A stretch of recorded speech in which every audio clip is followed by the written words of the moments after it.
시청자 여러분 안녕하십니까?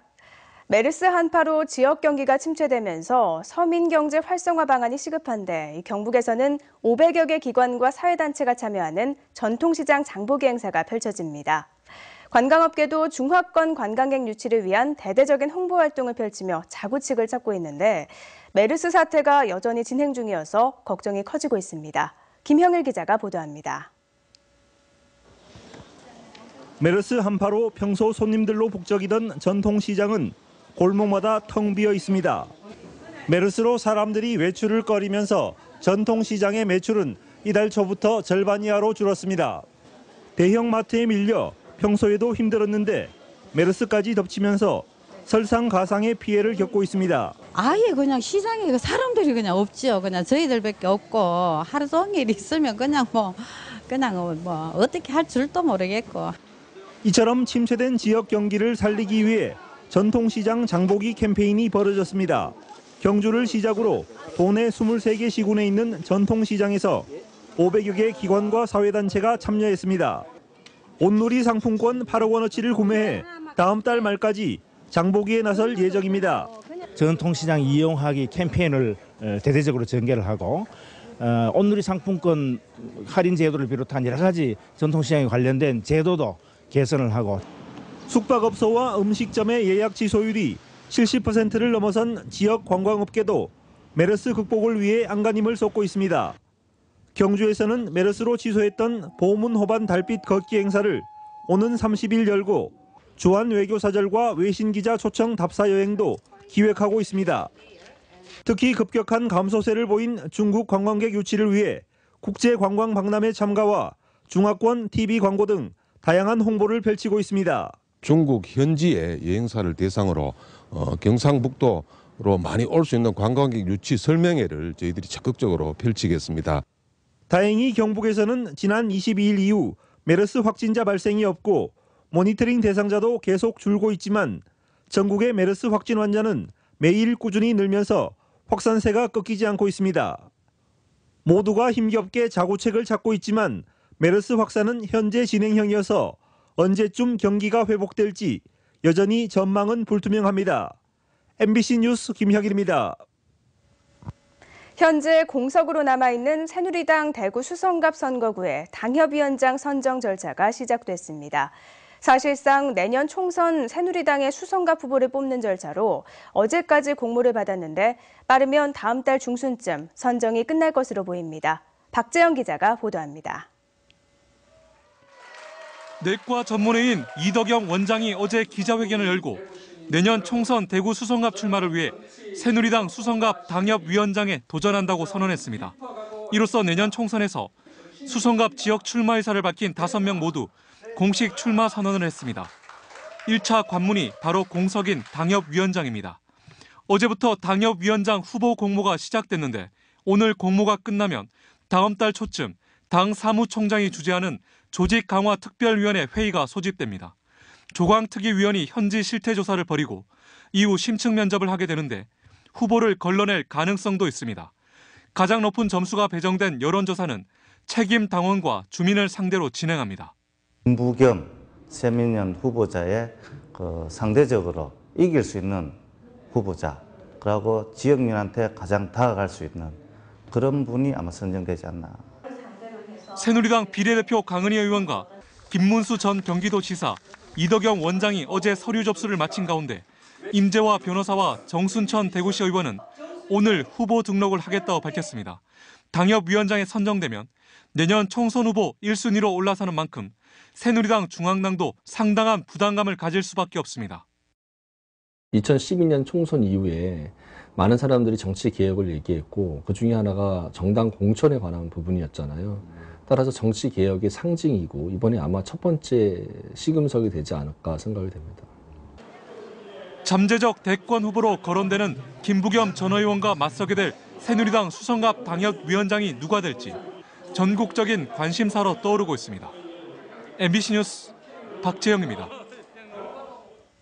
3, 4천 원 하는 주민세가 10,000원으로 오르게 됐습니다. 각 지자체장의 권한인 주민세를 정부가 사실상 인상을 주도했다는 점, 서울 시민보다 시민이 2배 더 낸다는 점에서 논란입니다. 정동원 기자입니다. 균등분 주민세는 읍면 지역은 가구당 3,000원, 동 지역은 4,500원입니다. 이를 10,000원으로 올리기 위해 도내 각 지자체가 일제히 나섰습니다.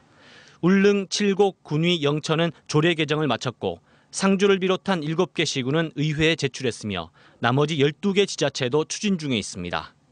당장 올 8월 부과분부터 적용되거나 내년부터 인상될 예정입니다. 전국 대부분의 지자체도 마찬가지 상황입니다. 지방세법상 10,000원을 넘지 못하는 주민세를 10,000원에서 20,000원 사이로 올리는 내용으로 정부가 작년 법 개정을 추진했지만 국회를 통과하지 못하자 현 법정 최고액인 10,000원으로 올리도록 권고했기 때문입니다. 이를 따르지 않는 지자체는 지방교부세를 삭감하는 페널티를 적용해 경북 23개 지자체는 올해 모두 155억 원 정도를 덜 받았습니다. 바꿔 말하면 도내 모든 지자체가 주민세를 10,000원으로 올리면 155억 원을 더 받게 됩니다. 주민세를 올려 더 거치는 세금이 67억 원이니까 주민들 주머니에서 나온 67억 원을 희생으로 155억 원을 받게 되는 셈입니다. 행자부 쪽에서 자기네들이 이야기하기에는 건고락하겠죠. 우리의 보이는 좀 솔직히 이야기 들으면 반강압적입니다. 각 지자체장의 권한인 주민세를 정부가 지방교부세란 칼날을 휘두르며 사실상 인상했다는 점에서 주민세를 현실화하겠다는 정부의 취지가 무색해졌습니다. 행정 편의주의적인 발상이다. 먼저 지방자치단체에서 징수율을 높이고 그다음에 세금 누수 현상을 막기만 해도 재정 상태가 좋아 지방교부세를 받지 않는 서울시는 기존 4,800원을 유지하기로 해 지역민이 서울 시민보다 2배의 주민세를 내게 됐습니다. MBC 뉴스 정동원입니다. 어제는 한국전쟁이 발발한 지 65년이 되는 날이었습니다. 이 전쟁 당시 포항의 한 파출소장이 부역자로 몰린 주민들의 목숨을 구한 사연이 감동을 주고 있습니다. 장미쁨 기자가 보도합니다. 포항시 북구 죽장파출소. 마을 주민과 경찰 20여 명이 모여 한국전쟁 당시 죽장면 파출소장을 역임한 고 김동원 소장 추념식을 열었습니다. 김 소장은 전시에 빨치산에 부역한 혐의로 처형당할 뻔한 마을 주민 200여 명을 구한 것으로 알려졌습니다. 사람들 다 죽여라, 총살시키라 했답니다. 그런데 아버지는 다 살렸어요. 그 얼마나 위대한 일입니까? 존경스럽고. 전쟁이 한창이던 1950년 마을 주민들은 김 소장의 선행을 기리는 추모비를 이 자리에 세웠습니다. 김 소장은 전쟁을 앞두고 극심한 좌우대립 와중에 빨치산에게 식료품을 빼앗기고도 도리어 부역자로 몰린 주민들을 구명하는 데 적극 나섰습니다.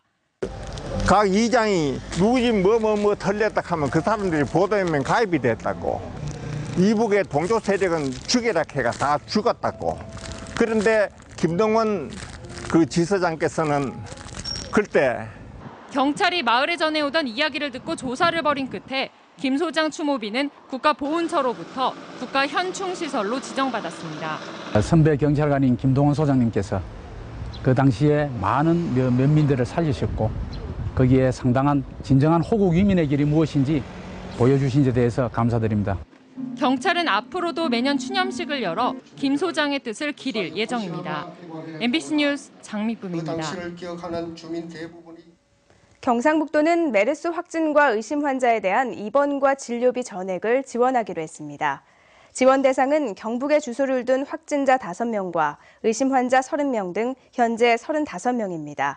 진료비는 환자의 주민등록 소재지를 관할하는 보건소에서 지급합니다. 포항시 두호동 롯데마트 건축주가 대규모 점포 등록 허가를 촉구하는 광고에 동의를 하지 않은 단체 이름을 사용해 말썽을 빚고 있습니다.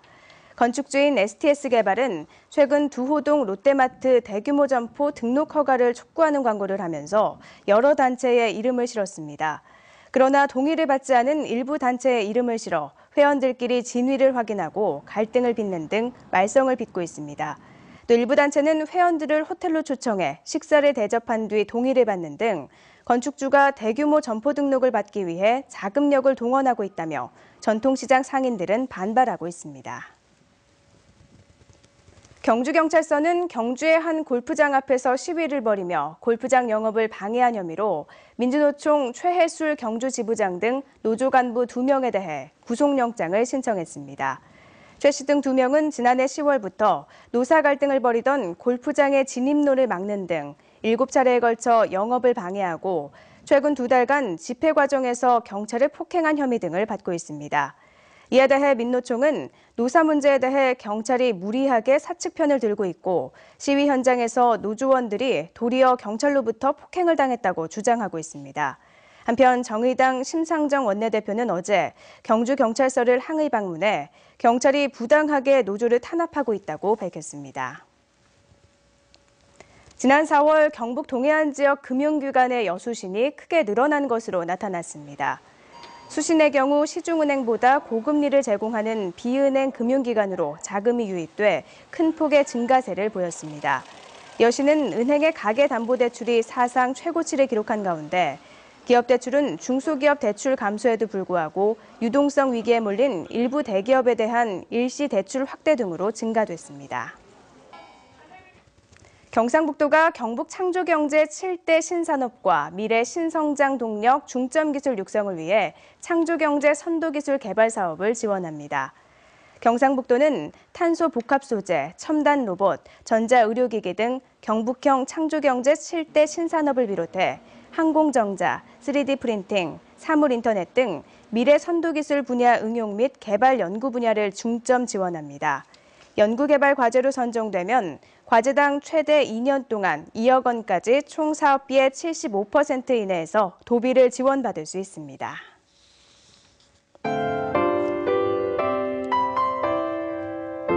현재 경북 동해안 전 지역에 반가운 장맛비가 내리고 있습니다. 오늘 내리는 비의 양은 10에서 30mm 정도가 될 것으로 예상되고 있는데요.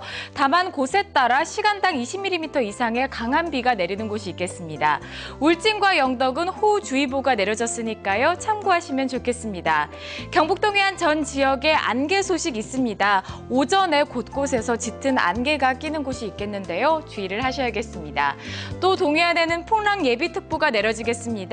오후에 동해 먼바다를 시작으로 밤이 되면서 동해 앞바다까지 풍랑 예비특보가 내려지겠는데요. 항해나 조업하시는 분들께서는 각별히 주의하셔야겠습니다. 자세한 지역별 날씨 알아보겠습니다. 오늘 경북 동해안 지역은 종일 비 소식이 있겠습니다. 아침 기온 울진 17도, 영덕, 포항, 경주 19도로 시작하겠고요. 낮 최고 기온은 울진 23도, 영덕, 포항, 경주 25도에 머물겠습니다. 울릉도와 독도도 종일 비구름 지나겠습니다.